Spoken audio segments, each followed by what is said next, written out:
Picture this. My wife is dying on our kitchen floor. The ambulance is 3 blocks away with sirens blaring. And there I am, standing at our neighborhood gate, watching our HOA president physically block the keypad that could save my wife's life. Karen looked me dead in the eye and said the words I will never forget. Emergency vehicles need proper authorization before entering our community. No exceptions. My blood turned to ice. 23 years of marriage, the love of my life unconscious and struggling to breathe. Professional paramedics locked out by a woman drunk on suburban power. That was the moment I realized something. Karen had no idea who she was dealing with. She did not know about my military background. She had never seen what happens when you corner a desperate man with nothing left to lose. 3 minutes later, I made a phone call that would change everything. Life in Meadowbrook Estates was supposed to be perfect. Manicured lawns stretched in perfect rows. Every mailbox painted the exact same shade of forest green. Every hedge trimmed to regulation height. The HOA made sure of that. My wife Sarah and I had lived here for 8 years. We followed every rule, paid every fee, never caused trouble. We thought the strict regulations were worth it for the peace of mind, the security, the property values. Tuesday evening started like any other. Sarah was setting the table for dinner. I was washing dishes at the kitchen sink. We were talking about our weekend plans, maybe drive up to the lake, visit her sister. Then everything changed in an instant. I heard a crash behind me, the sound of dishes hitting the floor. When I turned around, Sarah was collapsed beside the dining table. Her face was pale, her breathing shallow and labored. Sarah, I dropped to my knees beside her. She was unconscious. Her pulse was weak and irregular. This was not a faint. This was something serious, something life-threatening. My hands shook as I dialed 911. The dispatcher answered on the second ring. 911, what is your emergency? My wife collapsed. She is unconscious and barely breathing. I think she is having a heart attack or stroke. Sir, I am dispatching an ambulance to your location immediately. Can you confirm your address? I gave her our address on Willowbrook Lane. She told me the paramedics would arrive in 8 to 10 minutes. She walked me through checking Sarah's airway and pulse, told me to stay calm and keep talking to Sarah even though she could not respond. Those were the longest minutes of my life. I knelt beside my wife of 23 years, watching her chest rise and fall in shallow, uneven breaths. Her skin felt cold and clammy. Her lips had a bluish tint that terrified me. I heard the sirens in the distance, getting closer. Help was coming. Sarah, can you hear me? The ambulance is almost here. You are going to be okay, just hold on. I needed to guide the paramedics to our house. Our neighborhood could be confusing for outsiders. I kissed Sarah's forehead and ran outside to flag down the ambulance. That was when I saw her. Karen Mitchell, our HOA president, walking across the street from her house. She had her phone in one hand and was wearing that expression she always wore during HOA meetings, the look of someone who took their authority very seriously. What is all the commotion about? She called out as she approached our driveway. Sarah collapsed. She is unconscious. The ambulance should be here any minute.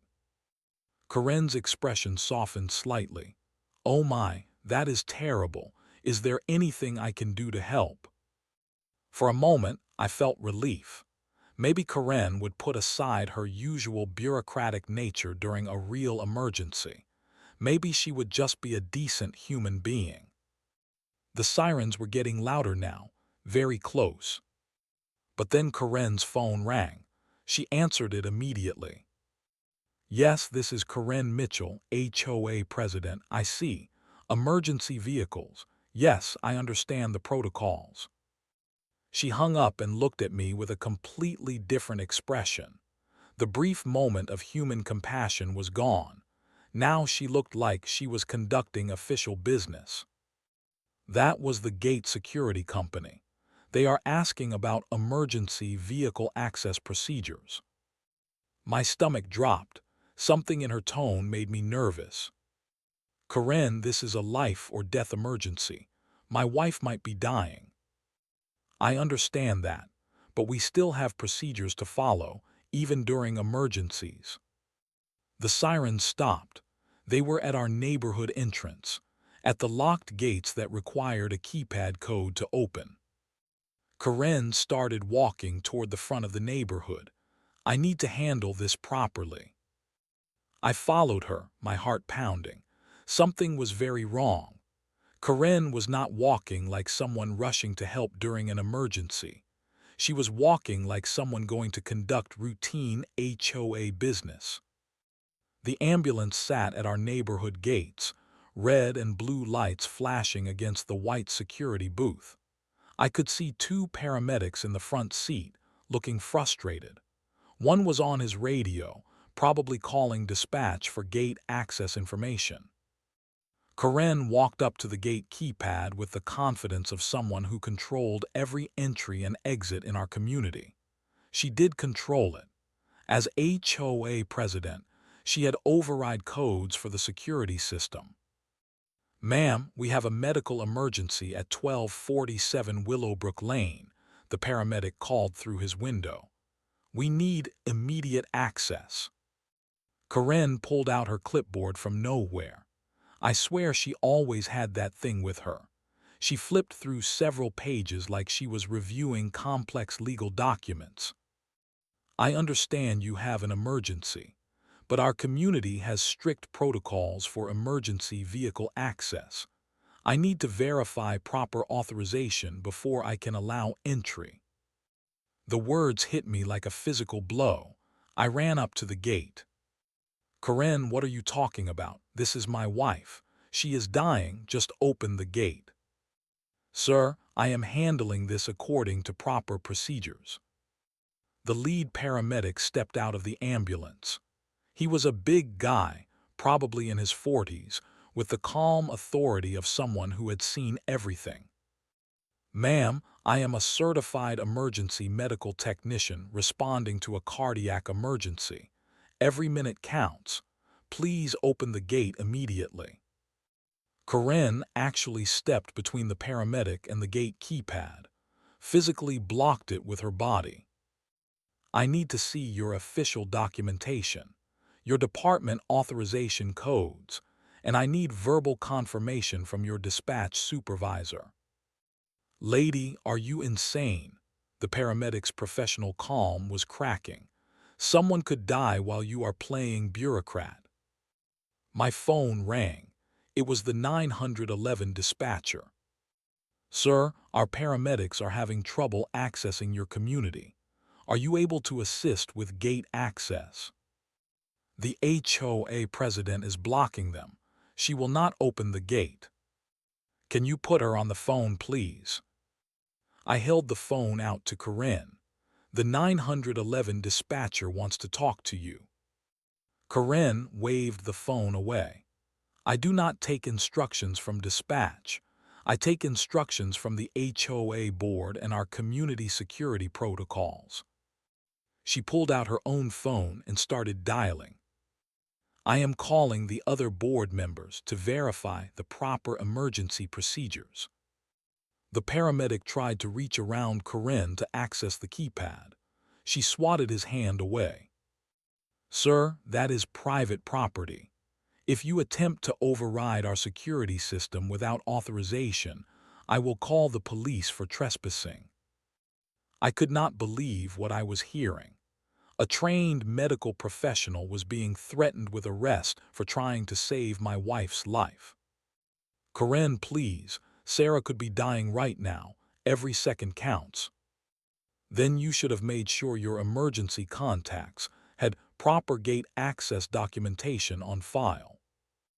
The second paramedic was walking along the fence line, looking for another way in. Our community was surrounded by 8-foot wrought iron fencing. No easy way to climb over with medical equipment. I called Sarah's phone, hoping she had somehow regained consciousness. It went straight to voicemail. She was still unconscious on our kitchen floor while Karen conducted her power trip at the front gate. "Ma'am, I am going to say this one more time," the lead paramedic said. His voice was steady, but his jaw was clenched tight. "We have a woman in cardiac distress. Every minute of delay increases her chance of permanent brain damage or death. Open the gate. Now." Karen set up her folding chair, the one she brought to every HOA meeting. She sat down and placed her clipboard on her lap like she was settling in for a long negotiation. "I have left messages for 3 board members. Until I receive confirmation of proper emergency protocols, this gate remains locked." "You are going to let someone die over paperwork." I was shouting now, not caring who heard me. "I am going to follow the rules that keep our community safe and secure. Rules that you agreed to when you bought your house here." Other neighbors were coming outside now, drawn by the sirens and commotion. They stood in their driveways, watching Karen hold professional paramedics hostage while my wife lay dying. Not one of them said anything. They just watched. Karen had trained them well over the years, crossed the HOA president and faced months of violations, fines, and harassment.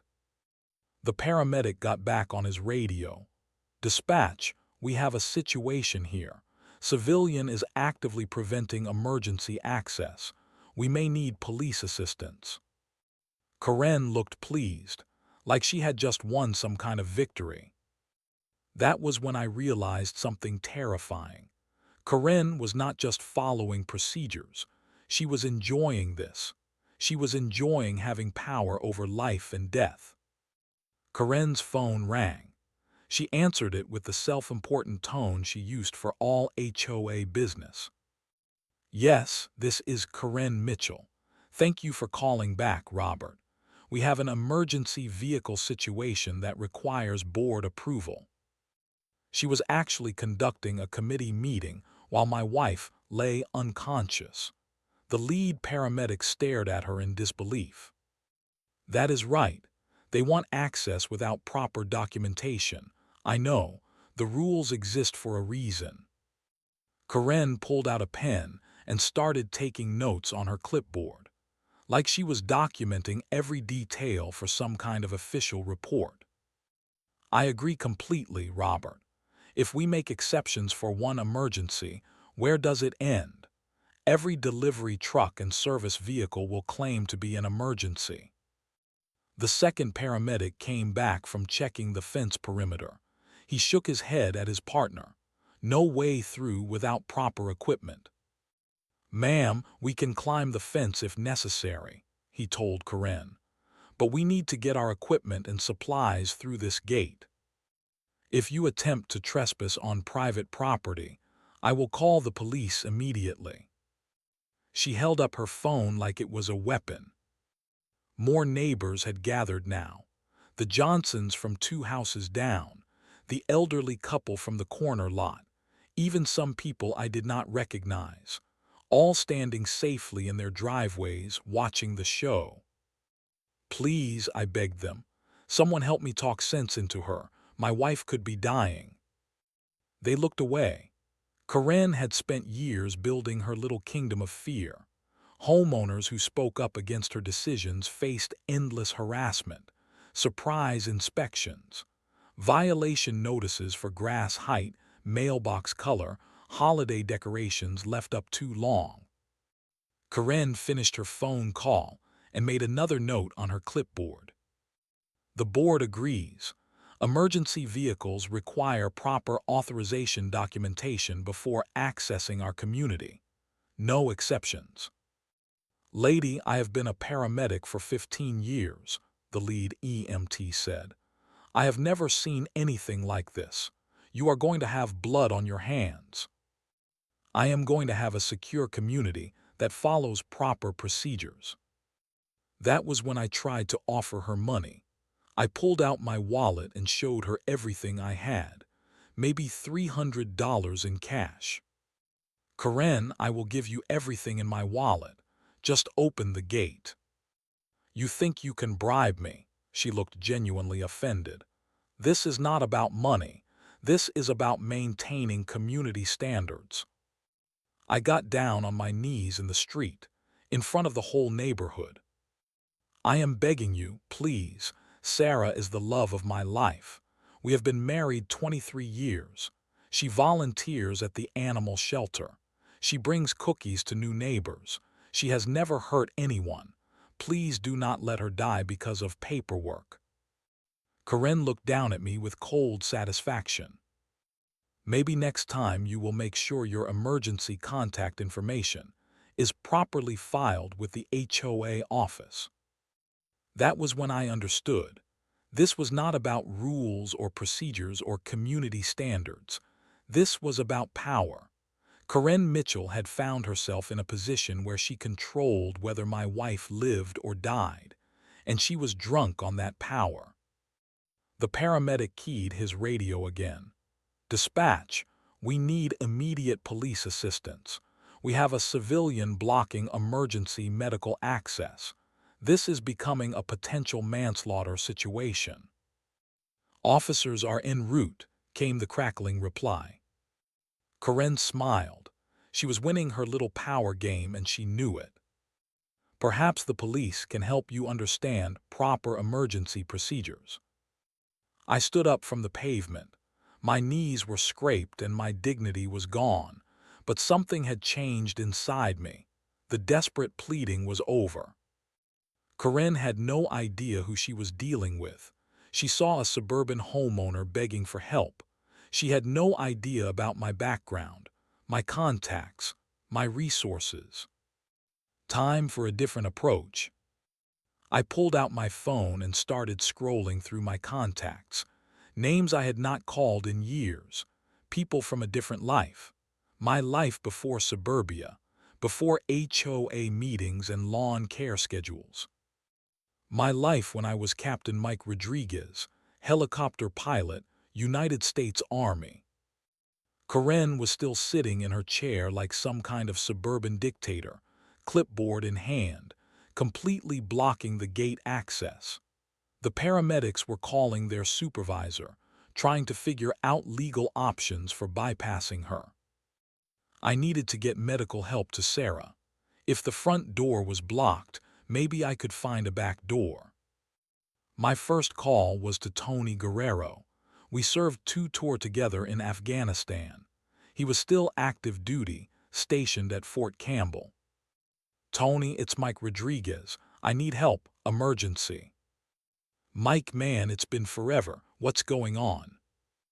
I explained the situation as quickly as possible. Tony listened without interrupting.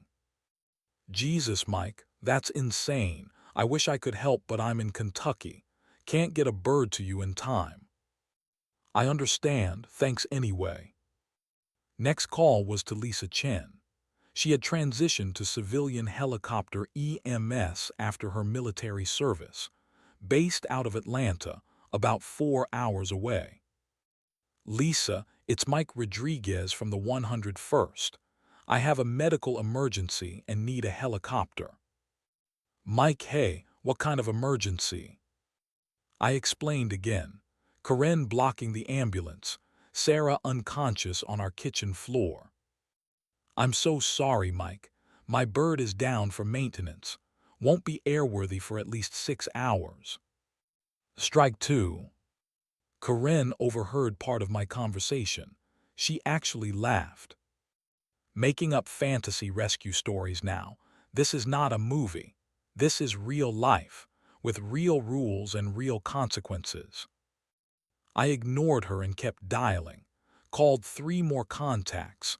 Army buddies who had gone into civilian aviation, private helicopter services, anyone who might have aircraft available. Nothing, either too far away, not available, or not equipped for medical transport. Sarah's condition was getting worse.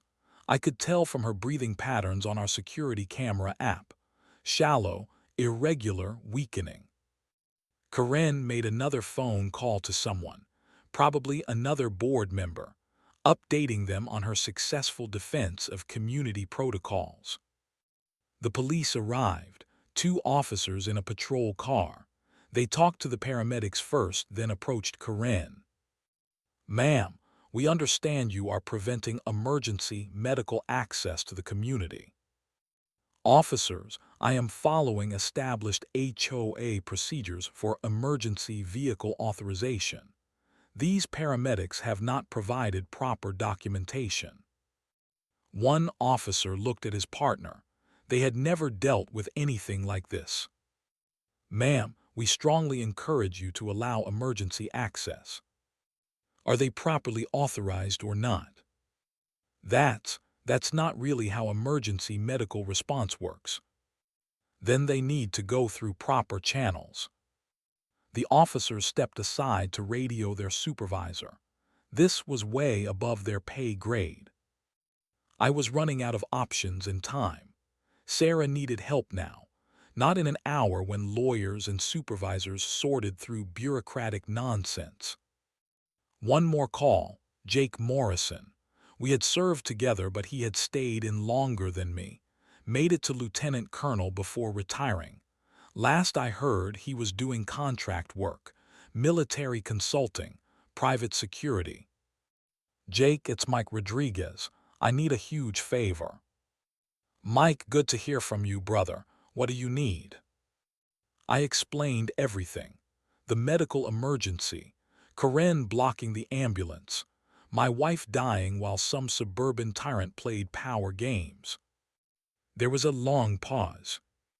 "Mike, I have access to a medical helicopter, contract work with a private security company, but what you're asking, landing in a civilian neighborhood without authorization, that could end careers, mine and the pilot's." "Jake, she's dying. I'm out of options." Another pause. I could hear him thinking through all the regulations, all the consequences. "Where exactly are you located?" I gave him our address and described the neighborhood layout. Large park area that could serve as a landing zone. "Okay, I can have a bird in the air in 20 minutes. Full medical team on board. But Mike, if this goes sideways, we could all face federal charges." "I understand. I accept full responsibility." "And Mike, this better not be some suburban domestic dispute blown out of proportion." "Jake, I swear to you, my wife is unconscious and barely breathing. This woman has completely lost her mind." "All right, bird is airborne in 20 minutes. Look for us in about 45. I hung up and looked at Karen. She was still sitting in her chair, still blocking the gate, still conducting her little power trip. "Karen, in about 40 minutes, you are going to understand why it was a mistake to mess with my family." She rolled her eyes. "More fantasy stories. You watch too many movies." 38 minutes later, I heard it. A distant thumping sound growing louder. Karen was on another phone call with a board member, complaining about the police officers not supporting HOA authority.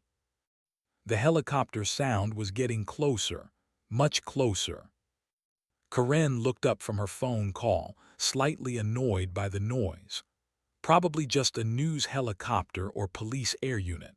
They fly over here sometimes. The thumping grew louder, deeper, the unmistakable sound of military-grade rotors cutting through air. "I need to call you back," Karen told whoever was on the phone. She was squinting up at the sky now, trying to locate the source of the noise. The paramedics looked up too. They recognized the sound immediately.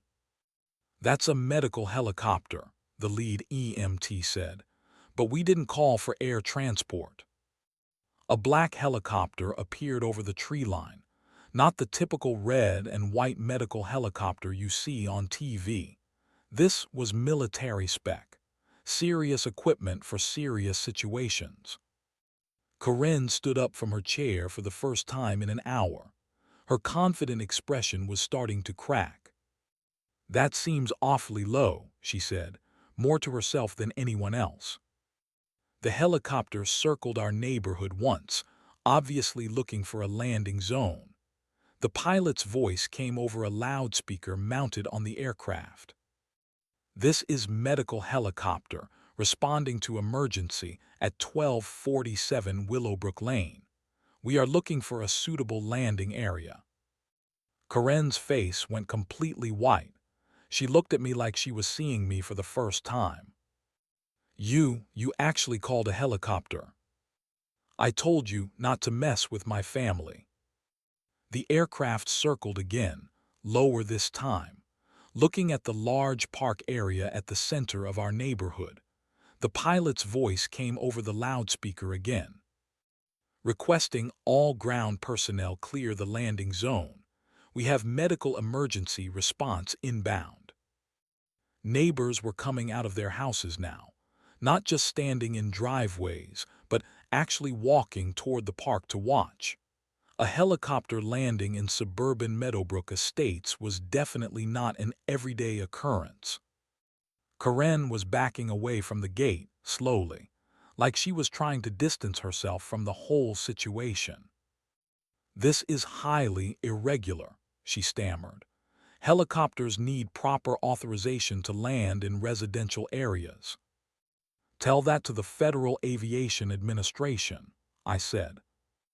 The helicopter made its final approach to the park.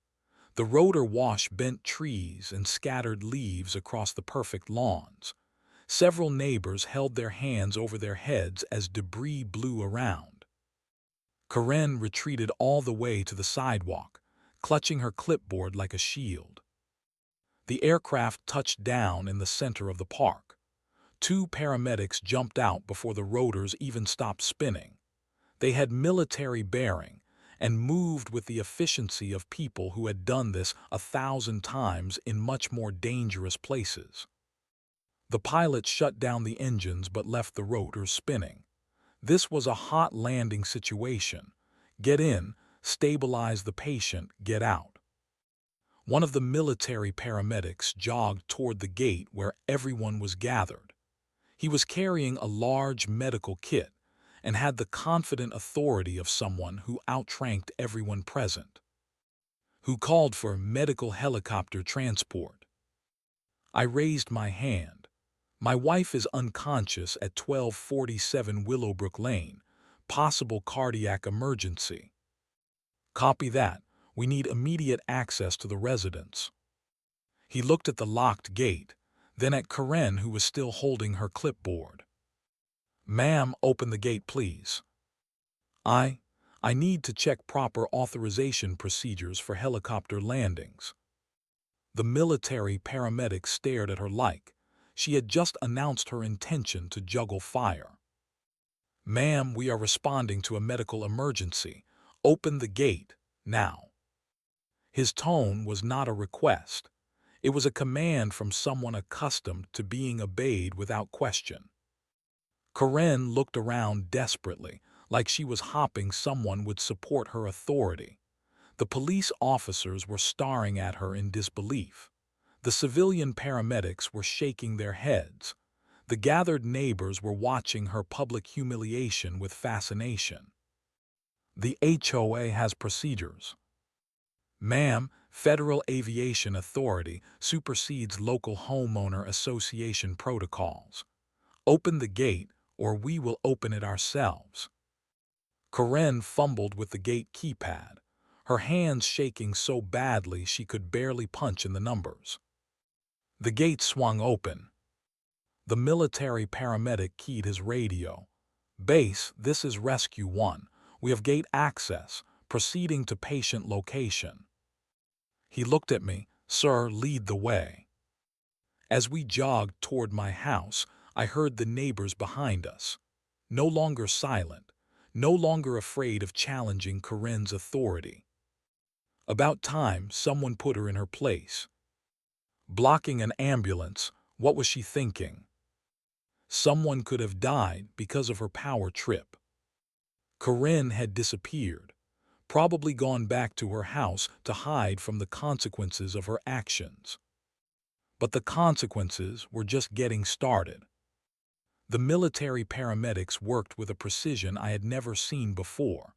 Within minutes, they had Sarah stabilized, IV started and loaded onto a portable stretcher. Her vital signs were weak but steady. She was alive. "Sir, we need to transport immediately," the lead medic told me. "She's stable but needs cardiac intervention at a level 1 trauma center." "Can I come with her?" "Absolutely, let's move." As we carried Sarah toward the helicopter, I saw Karen peeking out from behind her living room curtains, watching but not willing to face what she had done. The helicopter flight to the regional medical center took 12 minutes. 12 minutes that could have been 12 hours of ground transport thanks to Karen's bureaucratic power trip.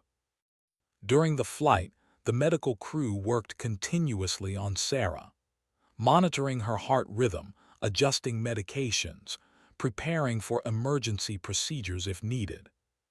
"Sir, your wife is going to be okay," the lead paramedic told me over the headset. "But she needs immediate cardiac catheterization. Another hour of delay could have been fatal."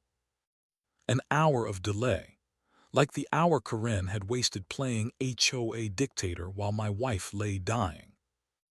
At the hospital, Sarah was rushed into emergency surgery.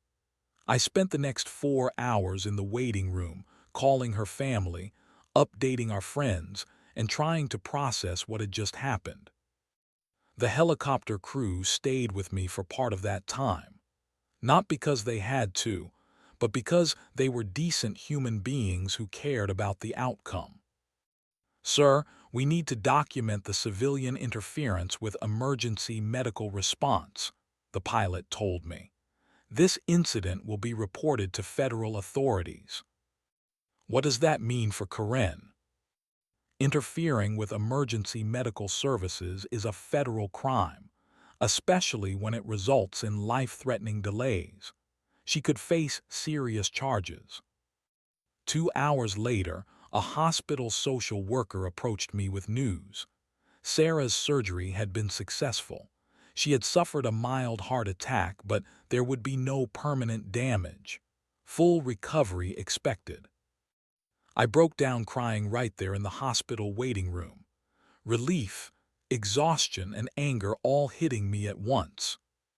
The next morning, I got a call from Jake Morrison.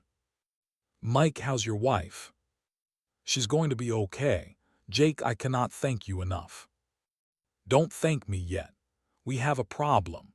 Federal Aviation Administration wants a full report on unauthorized civilian helicopter landing, and the military is asking questions about use of contract aircraft for domestic emergency response."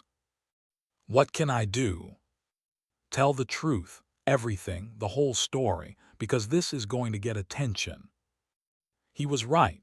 By that afternoon, the story had hit local news. HOA president blocks ambulance access during medical emergency. The hospital had released a statement confirming that the delay could have been fatal. Karen's phone started ringing. First local reporters, then HOA board members demanding explanations, then federal investigators. The other HOA board members called an emergency meeting that evening, without Karen. I was still at the hospital with Sarah when my neighbor texted me. "Emergency board meeting tonight. Karen not invited. They're talking about removing her from all positions." The next morning brought more news. The Federal Aviation Administration was investigating civilian interference with emergency medical response. The local district attorney was reviewing the case for potential criminal charges. Karen's power within the HOA evaporated overnight. Board members who had supported her authoritarian approach for years suddenly could not distance themselves fast enough. We had no idea she would prevent emergency medical access, one board member told reporters. That goes against everything our community stands for. The same neighbors who had stood silently while Karen conducted her power trip were now giving interviews about her history of harassment and overreach. She ruled through fear and intimidation, one resident said. None of us felt safe speaking up because she would retaliate with violations and fines. Within a week, Karen had been removed from all HOA positions. The board voted unanimously to revise emergency access procedures. No single person would ever again have the authority to block emergency vehicles. Local news stations picked up the story, then regional outlets, then national news. HOA Karen blocks ambulance became a viral story about suburban tyranny and the abuse of petty authority. Karen stopped leaving her house. When reporters knocked on her door, she refused to answer. When neighbors tried to talk to her, she pretended not to see them. Her perfect suburban kingdom was crumbling around her. But the best was yet to come. 3 weeks after the helicopter incident, Karen Mitchell received a letter from the United States Attorney's Office. Federal charges for interfering with emergency medical response, a crime that carried potential prison time. Sarah had made a full recovery and was back home, stronger than ever. The cardiac procedure had been completely successful, no permanent damage to her heart. But the memory of what almost happened because of one woman's power trip would never fade. The HOA board held a community meeting to address the incident and announce policy changes. Karen was not invited. She was not welcome. Effective immediately, emergency vehicles will have unrestricted access to our community, the new board president announced. No authorization required. No documentation needed, no exceptions. The room erupted in applause. Residents who had lived in fear of Karen's retaliation for years were finally free to express their true feelings. Furthermore, we are implementing new oversight procedures to prevent any single board member from wielding unchecked authority. More applause. And we want to publicly apologize to the Rodriguez family for the unconscionable treatment they received during their medical emergency. Sarah squeezed my hand. We had never asked for an apology, but it felt good to receive it. After the meeting, neighbors approached us with stories we had never heard. Years of harassment, intimidation, and abuse of power. Karen had ruled through fear, and people were finally free to talk about it. She fined me $300 because my Halloween decorations were up for 31 days instead of 30, one neighbor told us.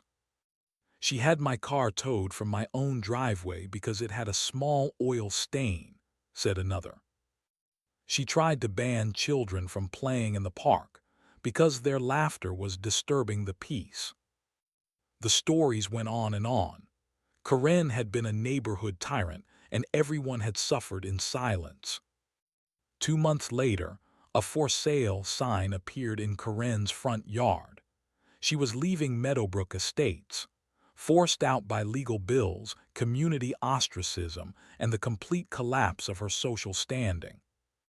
I felt no satisfaction in her departure.